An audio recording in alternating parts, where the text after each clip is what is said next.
Akĩaria icera-inĩ rĩake itũũra-inĩ rĩa Marigat kaunti-inĩ ya Baringo, President Ruto ambĩrĩirie na kũruta mũkana mũhiũ kũrĩ ekinaĩ arĩa makoretwo makiagagia aikari kũhetũkĩra ũici wa mahiũ. Mimi nataka niwaambie, tunataka wananchi waishi kwa amani.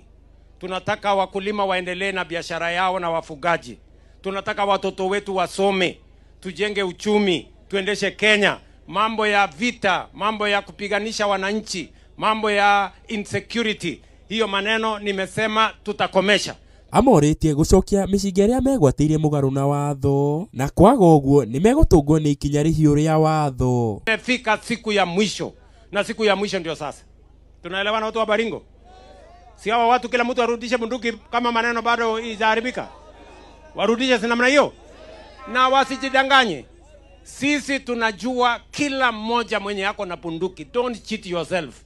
And we are going to come for it. Oho, Ruto nĩ ateteirie ndũgũ yake na mũikarĩri gĩtĩ wa kĩama gĩa KANU Gideon Moi, akiuga itanya rĩake nĩ gũtigĩrĩra ũrũmwe bũrũri-inĩ. President Ruto nĩ eranĩire mwako wa thoko mwena ũcio hamwe na gwakwo gwa kĩharo kĩa mũbira.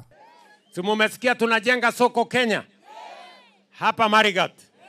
Tunawajengea soko ya milioni 200. Nimemwambia huyu mungwana ijengwe soko mahali mzuri.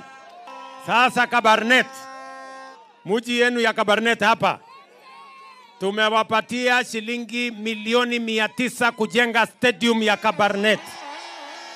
Hau kabere president akwambĩte gũcemania na atongoria athure hamwe na atongoria a mũingĩ thingira-inĩ wa iregi wa Naikuru. Ngĩribotera Inooro TV, njĩtagwo Francis Garuya.